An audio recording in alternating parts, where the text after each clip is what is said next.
Kamu pasti pernah melihat fotonya, sebuah lubang galian di tengah gurun, sekelompok arkeolog berdiri di tepinya, kecil hampir seperti mainan, dan di dasar lubang itu sebuah kerangka manusia. Tapi bukan kerangka biasa, tengkoraknya sebesar mobil. Tulang pahanya lebih panjang dari tubuh orang dewasa yang berdiri di sebelahnya. Foto itu menyebar kemana-mana. Katanya ditemukan di India, atau Arab Saudi, atau Yunani. Katanya National Geographic yang menggalinya. Katanya pemerintah menutupinya. Dan sebagian dari dirimu jauh di dalam ingin percaya. Karena hampir setiap kebudayaan di bumi punya cerita tentang raksasa. Nephilim dalam kitab-kitab kuno, Titan dalam mitologi Yunani, raksasa dalam dongeng dari Nusantara sampai Skandinavia. Kalau semua orang di semua tempat menceritakan hal yang sama, pasti ada apinya di balik asap itu kan? Tapi ada satu pertanyaan yang menghancurkan semuanya. Kalau manusia raksasa benar-benar pernah ada, kenapa tidak ada satupun fosilnya di museum manapun di dunia? Bukan foto, bukan cerita. Fosil asli yang bisa disentuh, diukur, dan diperiksa siapa saja. Jawabannya bukan konspirasi. Jawabannya jauh lebih menarik. Karena begitu kamu memahami sainsnya, kamu akan sadar. Manusia raksasa bukan tidak ditemukan. Manusia raksasa tidak mungkin ada. Dan tubuhmu sendiri adalah buktinya. Mari mulai dari foto itu. Foto kerangka raksasa paling terkenal di internet punya asal-usul yang sangat spesifik. Tahun 2002, sebuah situs bernama Worth1000 mengadakan lomba.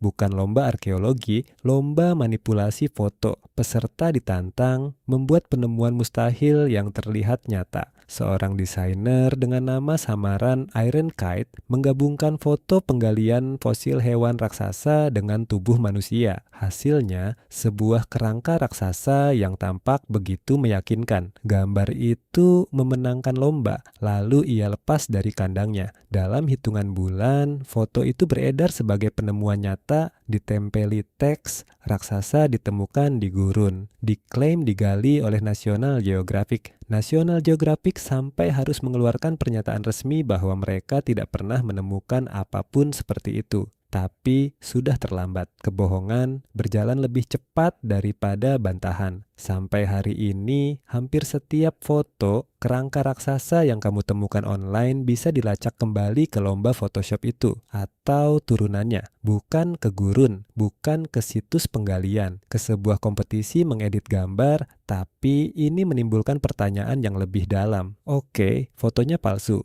tapi apakah raksasa sungguhan mungkin ada? Seandainya evolusi mau, bisakah ia menciptakan manusia setinggi 5 meter? Dan disinilah sains memberikan jawaban yang brutal. Bayangkan, kamu menggandakan tinggi seorang manusia dari 1,8 meter menjadi 3,6 meter. Terdengar sederhana, tinggal 2 kali lipat semuanya. Tapi tubuh tidak bekerja seperti itu. Saat kamu menggandakan tinggi, lebar dan tebal tubuh juga ikut berlipat. Artinya, volume tubuh dan berat tidak naik 2 kali, ia naik 2 × 3, 8 kali lipat. Manusia 3,6 meter itu bukan 2 kali lebih berat, ia 8 kali lebih berat. Sekarang masalahnya, yang menopang berat itu adalah tulang, dan kekuatan tulang bergantung pada luas penampangnya. Seberapa tebal ia kalau dipotong melintang. Saat tinggi berlipat 2, luas penampang tulang hanya naik 4 kali, bukan 8. Jadi, kamu punya tubuh yang 8 kali lebih berat ditopang tulang yang hanya 4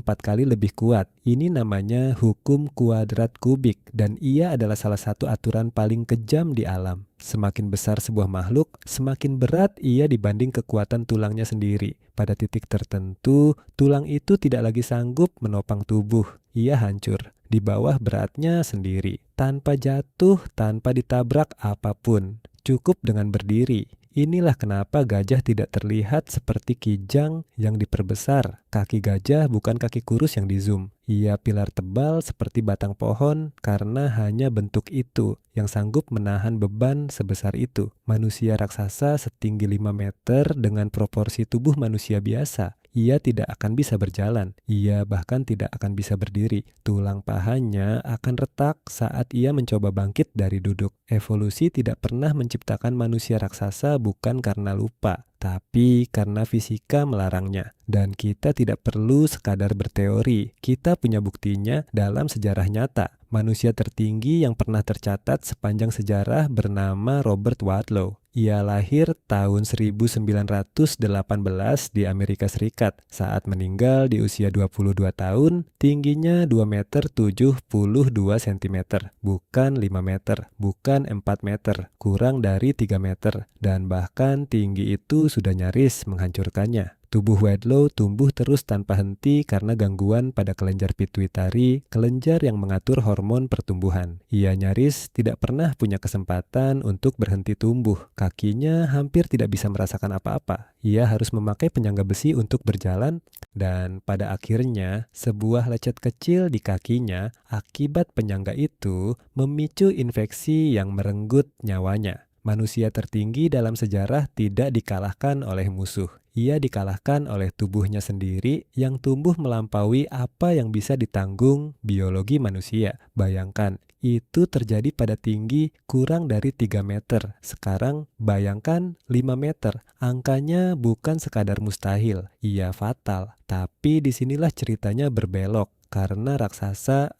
sungguhan memang pernah berjalan di bumi ini. Hanya saja mereka bukan manusia. Ratusan ribu tahun lalu di hutan-hutan Asia Tenggara hidup makhluk bernama Gigantopithecus, seekor kera raksasa. Tingginya diperkirakan bisa mencapai sekitar 3 meter, dengan berat yang diperkirakan mencapai ratusan kilogram. Ia nyata, ia bukan mitos, dan ia diperkirakan sebagai primata terbesar yang pernah ada. Tapi perhatikan sesuatu, Gigantopithecus adalah kerabat orangutan, bukan nenek moyang manusia. Dan meski sebesar itu, ia tetap terikat aturan yang sama. Tubuhnya raksasa untuk ukuran kera, tapi tidak melampaui batas yang diizinkan fisika. Dan inilah bagian yang paling menghubungkan semuanya. Kita mengenal Gigantopithecus hampir seluruhnya hanya dari gigi dan pecahan rahang, bukan kerangka utuh, bukan tengkorak lengkap, sejumlah gigi dan segelintir tulang rahang. Kenapa? Karena fosilisasi itu sangat-sangat langka. Agar sebuah tulang menjadi fosil, kondisinya harus nyaris sempurna. Tubuh harus terkubur cepat sebelum membusuk atau dimakan pemangsa. Ia harus berada di lingkungan dengan mineral yang tepat. Ia harus terlindung selama ribuan hingga jutaan tahun. Sebagian besar makhluk yang pernah hidup tidak meninggalkan jejak apapun. Mereka membusuk, terurai, dan hilang selamanya. Jadi mungkin kamu berpikir, nah itu dia. Mungkin fosil manusia raksasa memang ada, tapi hilang karena fosilisasi memang langka. Tapi logika itu justru berbalik melawan raksasa. Karena meski langka, kita tetap menemukan fosil. Bukan satu, sangat banyak. Kita menemukan tulang manusia dan nenek moyangnya di seluruh dunia. Dari Afrika, Asia, Eropa, sampai kepulauan terpencil. Dan setiap satu dari mereka jatuh dalam rentang ukuran manusia yang kita kenal. Kalau manusia raksasa pernah ada, tulang mereka justru akan lebih mudah bertahan. Tulang yang lebih besar dan lebih tebal cenderung lebih mungkin terawetkan, bukan kurang. Tapi dari sekian banyak sisa manusia yang kita gali, tidak ada satupun raksasa. Absennya fosil raksasa bukan bukti bahwa ada yang disembunyikan. Ia adalah bukti bahwa raksasa itu memang tidak pernah ada. Jadi kenapa fosil manusia raksasa tidak pernah ditemukan? Bukan karena disembunyikan di gudang rahasia, bukan karena para ilmuwan takut mengungkapnya, tapi karena sebuah hukum yang jauh lebih tua dari peradaban manapun, hukum kuadrat kubik, aturan fisika yang sama yang membentuk kaki gajah dan membatasi tinggi setiap makhluk hidup, tidak pernah mengizinkan mereka lahir. Manusia raksasa hidup di tempat yang jauh lebih menarik daripada gurun manapun. Mereka hidup di dalam cerita kita, dalam ketakutan kita akan sesuatu yang lebih besar dari diri kita. dalam keinginan kita untuk percaya bahwa dunia dulu lebih megah, lebih ajaib, lebih besar daripada sekarang. Dan mungkin disitulah letak keindahannya. Raksasa yang sebenarnya bukan tulang di dalam tanah. Raksasa yang sebenarnya adalah imajinasi manusia yang cukup besar untuk menciptakan dunia yang bahkan tak pernah ada. Dan tidak ada foto Photoshop yang bisa menyaingi itu.